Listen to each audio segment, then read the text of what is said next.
Hello everybody. Today we are going to start with our first chapter of geography, resources and development. बहुत ही important chapter 10th class में और CBSE NTSE में दोनों में.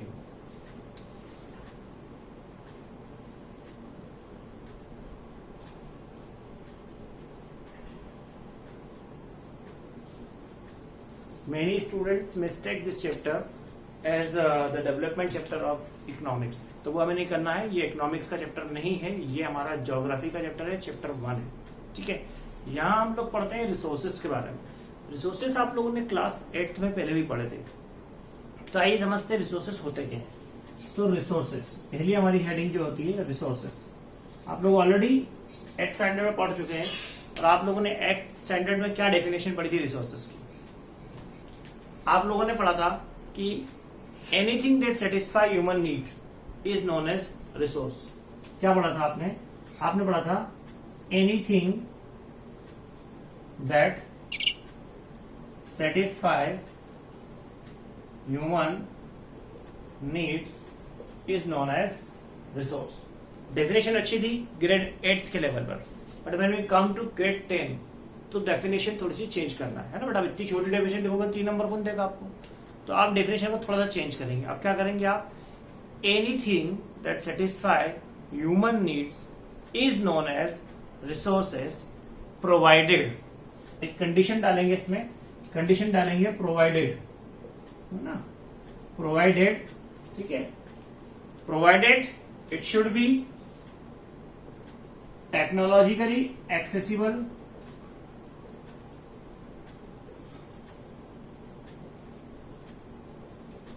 economically feasible,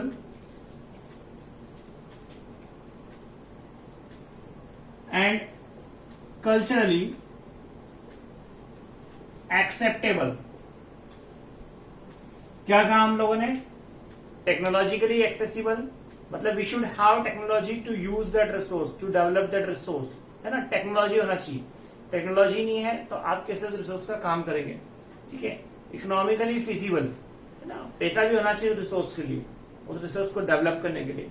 और culturally acceptable, ऐसा नहीं होना चाहिए कि उस रिसोर्स को यूज करने से आप बहुत सारा डिस्ट्रक्शन क्रिएट कर दें. जैसे कि कोई बोलते हैं कि एटम बम से बहुत ज्यादा एनर्जी निकलती है, तो अपने दिमाग में आप उस एनर्जी को अपन यूज करेंगे कहीं ना कहीं, तो उस चक्कर में अपन ने उसको उड़ा दिया, लेकिन लॉस कितना हुआ. तो ऐसा काम नहीं करना है. तो अब रिसोर्सेज की डेफिनेशन आपकी 3 नंबर की होती है और आपको पूरे 3 नंबर ऑफ रिसोर्सेज में मिल सकते हैं. क्या डेफिनेशन हो गई आपकी रिसोर्सेज की? कि anything that satisfy human needs is known as resource provided it should be technologically accessible, economically feasible and culturally acceptable. Hope आपको ये डेफिनेशन क्लियर हो गई होगी, है ना. अब आगे की बात करते हैं. अब रिसोर्स का यूटिलाइजेशन, कि रिसोर्स का यूटिलाइजेशन कैसे करते हैं और कौन करते हैं. तो रिसोर्सेस जो होते हैं एंड रिसोर्सेस का एक प्रॉपर यूटिलाइजेशन हम ह्यूमन बीइंग करते हैं, है ना. जो एनिमल्स होते हैं वो लोग रिसोर्स को डायरेक्ट यूज करते हैं, हम लोग क्या करते हैं उसको डेवलप करते हैं. तो हमारा प्रोसेस थोड़ा सा होता है, वो इस तरह का होता है कि ह्यूमन बीइंग, नेचर, है ना. Where do we take resources from? Nature. तो human being, nature and the demand. Demand कहां से आएगी? इंस्टीट्यूशन से. और रिसोर्सेस का इस्तेमाल कहां पर होगा? इंस्टीट्यूशंस में. तो human being, nature and institution, तो ये हम लोग जो होते हैं आपस में एक दूसरे पे इंटरडिपेंडेंट होते हैं. ठीक है. बात क्या कर रहे हैं हम लोग? हम लोग बात कर रहे हैं इंटर डिपेंडेंसी. तो इंटरडिपेंडेंसी देख रहे हैं हम लोग. और कैसे देख रहे हैं हम लोग?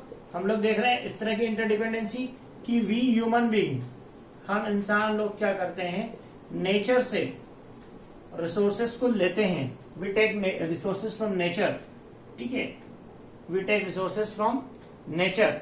ठीक है. और हमारे पास जो टेक्नोलॉजी होती है उसका यूज करते हैं और रिसोर्स को डेवलप कर लेते हैं, यूजेबल बना लेते हैं इंस्टीट्यूट्स की सहायता से, इंस्टीट्यूशंस की सहायता से.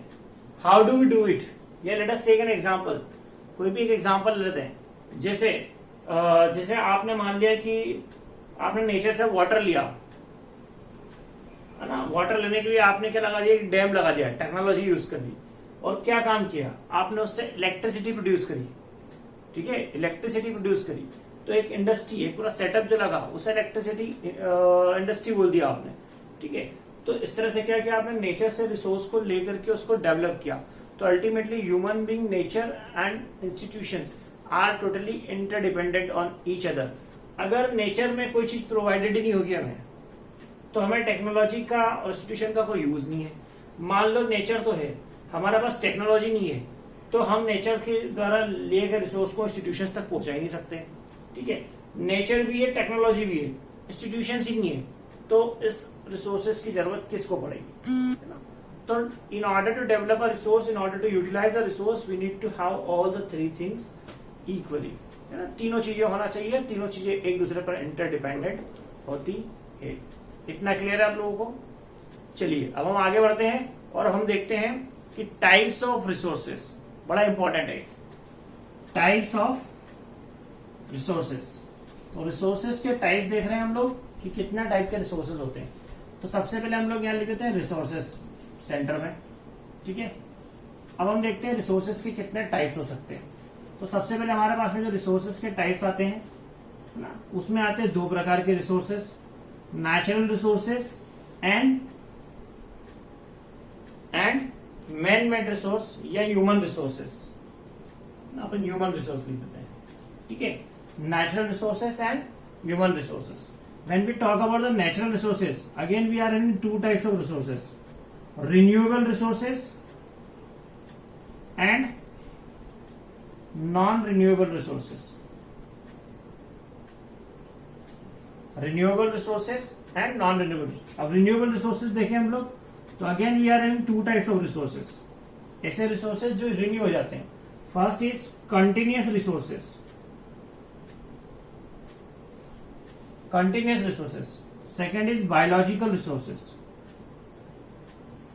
Biological resources. When we talk about non-renewable resources, again we are having two types of resources.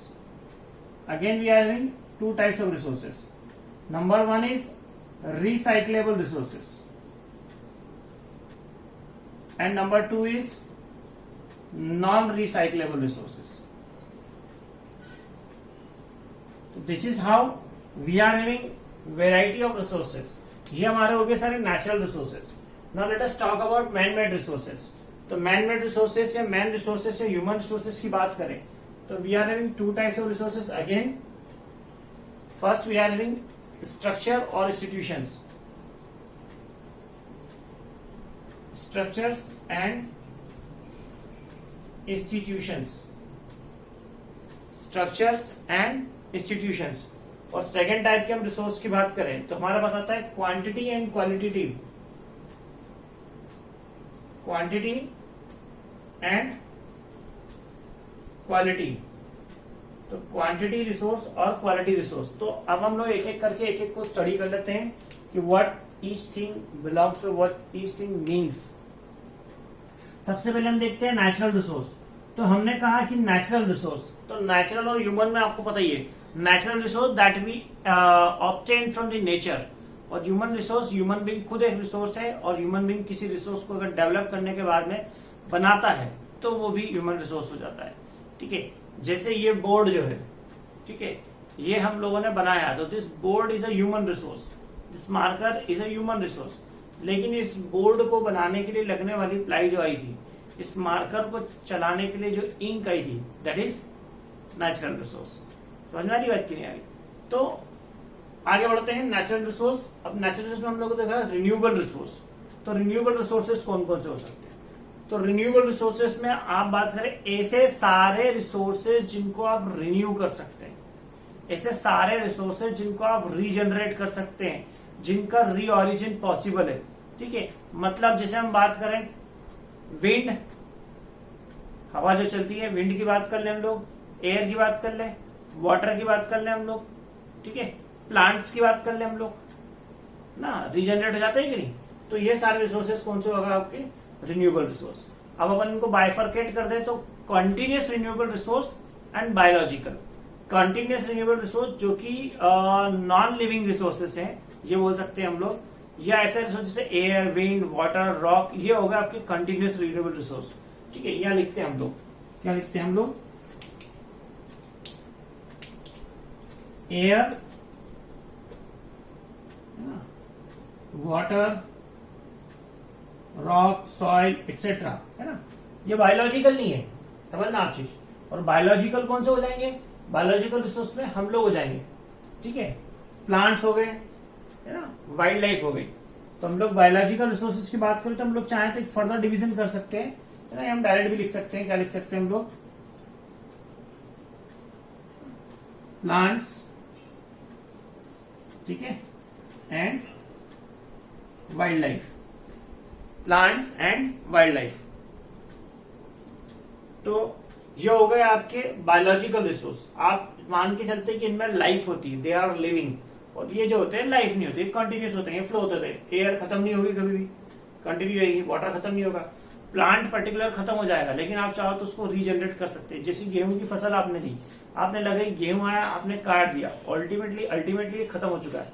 लेकिन what do? You again seed the crop and again there is another crop, another produce. तो इसलिए हम लोग उसको biological resource बोलते हैं, ठीक है। वाइल्ड लाइफ भी इसी तरह की होती है, जानवर भी इस तरह के होते हैं कि कभी परमानेंटली खत्म नहीं होते, एक्सटिंग्विश होते हैं, लेकिन बहुत लंबी प्रोसेस होती है, ठीक है। और वैसे हम लोग बात करें कि माता पिता से संतान उत्पत्ति, फिर संतान, फिर संतान, तो बायोलॉजिकली भी ये रिप्रोडक्शन चलता रहता है। बायोलॉजी में पाया होगा आप लोगों ने रिप्रोडक्शन। तो this is all about the renewable resources, है ना। रिन्यूएबल रिसोर्सेज के बाद में हमारे पास जो आता है non renewable resources. Non renewable resources भी दो तरह के हो गए आपके साथ। रिन्यू तो नहीं हो सकते, लेकिन रिसाइकल हो सकते हैं, है ना। आप फिर से पैदा नहीं कर सकते, लेकिन आप उसको फिर से यूज कर सकते हैं, है ना। तो रिन्यू और रिसाइकल में डिफरेंस होता है। रिसाइकल का मतलब हो गया कि यू कैन रीयूज इट, है ना। जैसे हम बात करें मार्कर्स, ये बोर्ड सब जब डिस्ट्रॉय हो जाएंगे तो हम लोग उनको फेंक देंगे, फिर डंप हो जाएंगे, है ना। फिर कोई इनको उठाएगा, ठीक है, और उठा करके ला करके इनका फिर से जो है, इनका फिर से रिसाइकल करके फिर से प्लास्टिक बन जाएगा। समझ में आ रही बात है? तो उसे हम लोग बोलते हैं रिसाइक्लेबल रिसोर्स। तो रिसाइक्लेबल रिसोर्सेस में आप बात कर सकते हैं मेटल्स क्या हो जाती है आपकी? रिसाइकल हो जाती है कि नहीं हो जाती है ना। तो मेटल्स हो गई आपकी रिसाइक्लेबल रिसोर्स, ठीक है। और फॉसिल फ्यूल्स की बात करें आप तो ये हो गए non recyclable resource. Fossil fuels, petrol एक बार जला दिया, खत्म कहानी, तो खत्म कहानी, कुछ नहीं हो सकता उसका, तो नॉन रिसाइक्लेबल रिसोर्स।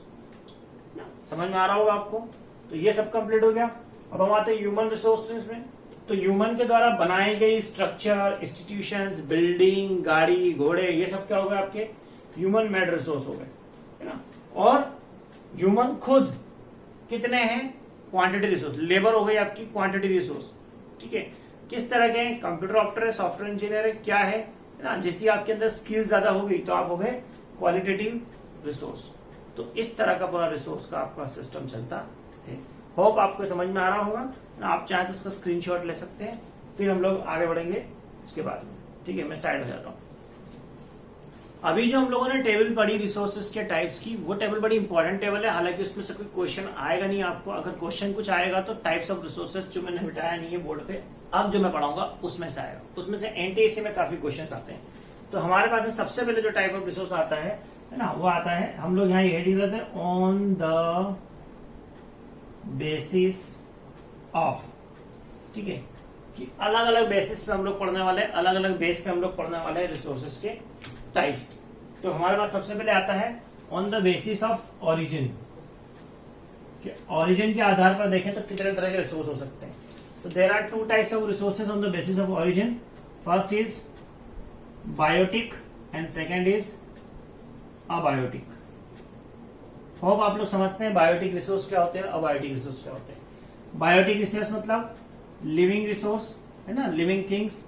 और अबायोटिक रिसोर्स मतलब non living resource, non living thing. Let us take an example. कुछ एग्जांपल दीजिए आप लोग, बताइए क्या हो सकता है ना। तो जैसे हम बात कर रहे हैं तो लिविंग रिसोर्सेज कौन से हो सकते हैं? ह्यूमन बीइंग,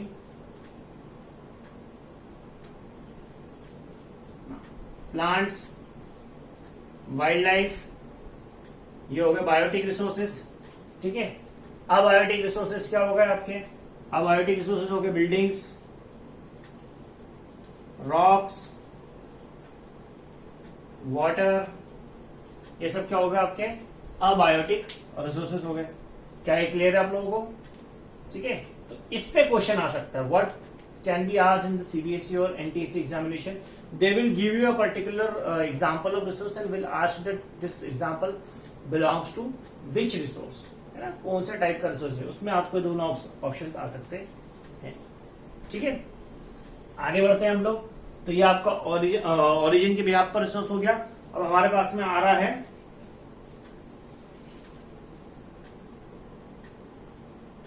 एग्जॉस्टिबिलिटी के बेसिस पे रिसोर्स, कि कौन सा रिसोर्स जो होता है एग्जॉस्टिबल है, कौन सा रिसोर्स एग्जॉस्टिबल नहीं है।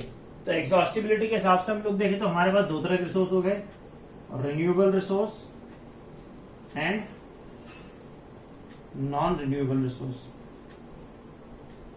ठीक है, renewable resource and non renewable resource, तो वो रिसोर्स जिन्हें आप लोग रीबर्थ कर सकते हैं, है ना, फिर से जिंदा कर सकते हैं, वो रिन्यू हो गए, आपके रिन्यूएबल रिसोर्स हो गए। ठीक है, और वो रिसोर्स जिनको आप रीबर्थ नहीं कर सकते वो नॉन रिन्यूएबल रिसोर्सेज आपके हो गए। या मैं आपको इसको और अच्छे से समझाऊं तो मैं ये भी कह सकता हूं कि वो रिसोर्स जो खत्म हो जाते हैं, after use they are finished, है ना, जो एग्जॉस्ट हो जाते हैं, है ना, resources which get exhausted are known as non-renewable resource, and resources which do not get exhausted are known as renewable resource। बहुत सिंपल है, पेट्रोल डाला पूरा खत्म, नॉन रिन्यूएबल रिसोर्स। ठीक है, पेट्रोल डाला खत्म, पानी डाला नहीं खत्म, फिर से यूज कर लिया तो रिन्यूएबल रिसोर्स। ठीक है, एग्जांपल लिखते हैं, वही सारे फिर से लिख देते हैं हम लोग। वाटर आ गया आपका, एयर आ गई आपकी, ठीक है, और आपके वाइल्ड लाइफ मान लीजिए आप लोग। ठीक है, नॉन रिन्यूएबल में क्या आ गया आपका, नॉन रिन्यूएबल में आ गया आपका फ्यूल, फॉसिल फ्यूल लिख देते हैं आप लोग, फॉसिल फ्यूल्स। ठीक है, फॉसिल फ्यूल्स के अलावा और कौन सा हो सकता है जो एग्जॉस्ट हो जाएगा, एक बार यूज किया आपने, खत्म हो गया। वैसे बिल्डिंग्स रॉक्स ये सब क्या होती हैं, रॉक्स नहीं सॉरी बिल्डिंग्स वगैरह जो होती है ये सब क्या हो गई, है ना, एग्जॉस्ट हो गई, फिर से रिन्यू नहीं कर सकते, आपको नई बनाना पड़ेगी, डिवास्ट हो गई, खत्म हो गई, बर्बाद हो गई। ठीक है, अगला जो होता है आपका, अगले जो रिसोर्सेज हमारे होते हैं वो होते हैं on the basis of ownership.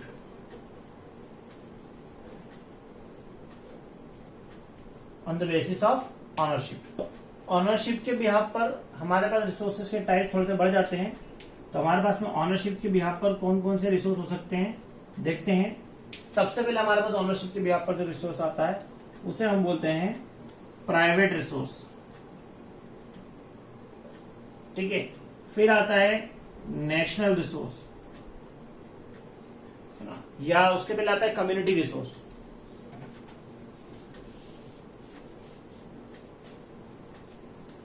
आता है कम्युनिटी रिसोर्स, फिर आता है नेशनल रिसोर्स, और लास्ट में आता है इंटरनेशनल रिसोर्स।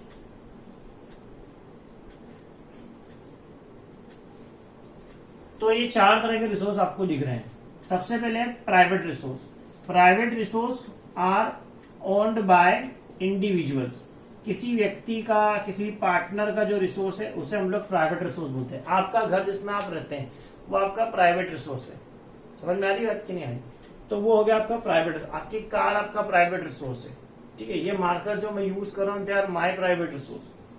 अगली बात करते हैं कम्युनिटी रिसोर्स की, है ना। कम्युनिटी रिसोर्स, तो हम लोग इसमें मेरा एग्जांपल लिख लेते हैं। जैसे मैंने बोला हाउस, ठीक है, कार एक्सेट्रा, ये सब क्या होगा आपके प्राइवेट रिसोर्स हो गए। कम्युनिटी रिसोर्स मतलब ऐसे रिसोर्स जिनको एक पर्टिकुलर कम्युनिटी ओन करती है। समझिएगा आप, एक particular group of people own करता है। ठीक है, तो community is what, group of people ना, अ ग्रुप ऑफ पीपल, जब ग्रुप ऑफ पीपल किसी रिसोर्स को ऑन करता है तो then we call it community resource. उस रिसोर्स को हम लोग कम्युनिटी रिसोर्स बोलते हैं। अब ग्रुप ऑफ पीपल किसको ऑन कर सकता है? जैसे हम बात करते हैं कि कॉलोनी का गार्डन है, पार्क है ना, पार्क हो गया आपका सब कम्युनिटी रिसोर्स हो गया, ठीक है। आपका सिमेट्री है ना, ठीक है, क्रिमेटोरियम जिसको बोलते हैं हम लोग, ठीक है, बरियल ग्राउंड जिसको बोल सकते हैं हम लोग, है ना, वाटर टेप वेल, है ना। तो ये सब क्या हो गए आपके कम्युनिटी रिसोर्स हो गए, ठीक है। मोहल्ले के द्वारा यूज किया सकते हैं, समाज के द्वारा यूज किया सकते हैं, उसे कम्युनिटी रिसोर्स बोलते हैं। अगला रिसोर्स होता है आपका नेशनल रिसोर्स। तो नेशनल रिसोर्स क्या? एक कंट्री में आने वाले सारे रिसोर्स नेशनल रिसोर्स होते हैं, चाहे वो किसी के प्राइवेट रिसोर्स हो, चाहे वो कम्युनिटी रिसोर्स हो। Anything and everything, whenever government wants it can take away your property from you, ठीक है। Ultimately when we purchase a property we go for registry, okay, and that registration is meant only for 90 years, okay. After that we need to pay a little small, very small amount and we need to get it renewed, है ना। तो system होता है। तो आपका कोई भी resource जब भी सरकार को लगेगा आपसे छीन लेगी। आपने देखा होगा चुनाव का टाइम पर स्कूलों की बसें सब छीन ली जाती है स्कूलों से। Resource in the country is national resource. समझ में आ रही बात की नहीं आ रही? ठीक है, तो इसको ऐसा बोलेंगे, every resource in a country,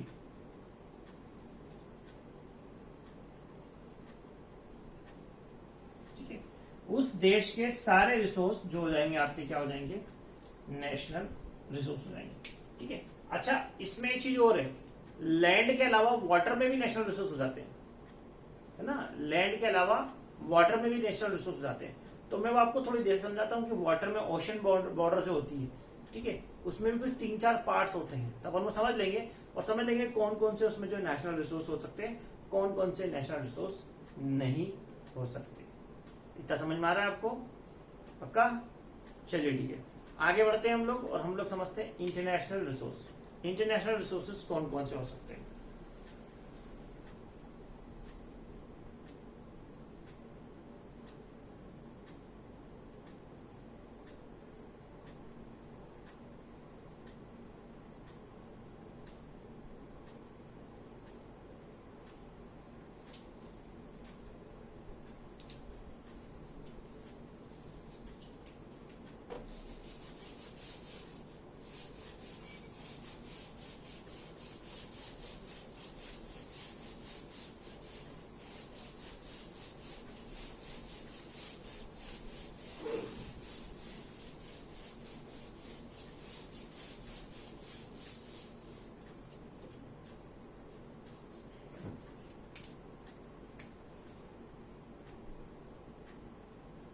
international resources हम लोग पढ़ रहे हैं। हम लोग इंटरनेशनल रिसोर्सेज को पढ़ने के लिए 3 खास चीजें पढ़ने वाले हैं। 3 चीजें पढ़ने वाले हैं हम लोग। सबसे पहले पढ़ने वाले हैं टेरिटोरियल रिसोर्सेज, फिर हम लोग पढ़ने वाले हैं सेकंड हेडिंग हमारी है, सेकंड चीज जिसको हम बोलते हैं उसे हम बोलते हैं एक्सक्लूसिव इकोनॉमिक जोन, ठीक है, और इंटरनेशनल रिसोर्स। ये 3 चीजें हम लोग इसमें देखते हैं। सबसे पहले हम लोग देखते हैं जो भी ओशन होता है ना, समंदर, जैसे हमारा ये इंडिया है, ठीक है, और जो भी ओशन है, समंदर है, ठीक है, ये जो लैंड बॉर्डर है हमारी, कोस्ट लाइन जिसको बोलते हैं, ठीक है, कोस्ट लाइन, ठीक है, इसको क्या बोलते हैं हम लोग? Coastline. तो जो हमारी कोस्ट लाइन होती है, चाहे वो इस तरफ हो चाहे इस तरफ हो, कहीं भी हम बात करें, तो कोस्ट लाइन जो होती है, कोस्ट लाइन और उसके आसपास करीब कितना 12 nautical miles, 12 nautical miles which means 22 kilometre. किसी बुक में 19.5 किलोमीटर भी दिया होगा, ठीक है। तो ये जो एरिया होता है कोस्ट लाइन से 12 नॉटिकल माइल्स तक का एरिया, ठीक है, इसे हम लोग बोलते हैं टेरिटोरियल रिसोर्स, इसे हम बोलते हैं टेरिटोरियल रिसोर्स। और टेरिटोरियल रिसोर्स का मतलब होता है उस कंट्री का रिसोर्स, उस जमीन का रिसोर्स, उस देश का रिसोर्स। और ये देश का हो गया, मतलब ये क्या हो गया आपका नेशनल रिसोर्स। क्या हो गया आपका ये नेशनल रिसोर्स। क्या इतनी बात समझ में आ रही है आपको? पक्का? चलिए, दूसरा होता है आपका एक्सक्लूसिव इकोनॉमिक जोन। अब हम लोग ने यहीं से शुरू किया ना, और हमने किया 200 नॉटिकल माइल्स। ठीक है, किसी किसी कंट्री में 350 नॉटिकल माइल्स भी है। इंडिया इज ऑल्सो ट्राइंग कि इंडिया में भी 350 नॉटिकल माइल्स मिल जाए। तो 200 नॉटिकल माइल्स तक का एरिया, कोस्ट लाइन से 200 नॉटिकल माइल्स तक का एरिया जो होता है, इसे कहा जाता है एक्सक्लूसिव इकोनॉमिक जोन। ये इकोनॉमिक एक्टिविटी के लिए मेंट होता है। यहाँ पर हम लोग किसी भी तरह की इकोनॉमिक एक्टिविटी कर सकते हैं। वो कंट्री अपनी किसी भी तरह की इकोनॉमिक एक्टिविटी यहाँ पर कर सकती है। ठीक है, कोस्ट लाइन का मतलब होता है, या टेरिटोरियल रिसोर्स का मतलब होता है वहां की सब चीजें हमारी, जमीन, मिट्टी, रेती, जानवर, जो भी उसमें मिलेगा सब हमारा है ना। और एक्सक्लूसिव इकोनॉमिक जोन का मतलब होता है वो पर्टिकुलर एरिया से सिर्फ हम लोग इकोनॉमिक एक्टिविटी कर पाएंगे, है ना, सिर्फ इकोनॉमिक एक्टिविटी, नथिंग एल्स। अब आखिरी चीज जो हमारे पास में आती है कि ना कि इंटरनेशनल रिसोर्स। तो ये जो 200 नॉटिकल माइल्स वाला एरिया है ना, जैसे हम लोग शुरू करते इधर करते, मान लो जैसे ये था आपका 12 नॉटिकल माइल्स, मतलब ये टेरिटोरियल। फिर हम आगे आए, ये हो गया आपका 200 नॉटिकल माइल्स, जिसको बोलते हैं एक्सक्लूसिव इकोनॉमिक जोन। अब ये स्पेशल एक्सक्लूसिव इकोनॉमिक जोन आपका यहां खत्म हो रहा है, यहां पर। तो जहां भी आपका एक्सक्लूसिव इकोनॉमिक जोन खत्म हो रहा है, वहां से 200 किलोमीटर तक का जो एरिया होता है ना, ठीक है, या उसके 200 किलोमीटर के बियॉन्ड का जो एरिया होता है, ठीक है, 200 किलोमीटर और छोड़ दिया, इसके जो बियॉन्ड का एरिया होता है ना, इसे हम लोग बोलते हैं इंटरनेशनल रिसोर्स। इसे हम बोलते हैं international resource. Exclusive economic zone के 200 किलोमीटर के बियॉन्ड का एरिया जो होता है, that is known as international resource. यहां से कोई भी चीज निकालने के पहले आपको इंटरनेशनल परमिशन लेना पड़ती है ना। वी आर ट्राइंग, हमारे जो देश में, हमारे देश में जो है, हम लोगों को परमिशन दी कि हम लोग मैग्नीज उसमें से निकाल सकते हैं। ठीक है, तो ऐसे हर कंट्री को कुछ ना कुछ परमिशन मिल जाती है। होप आपको इंटरनेशनल रिसोर्सेस और टाइप्स ऑफ रिसोर्सेस समझ में आए होंगे। आज के लिए इतना काफी है। अगली क्लास में हम लोग अगली चीजें पढ़ेंगे। Thank you very much.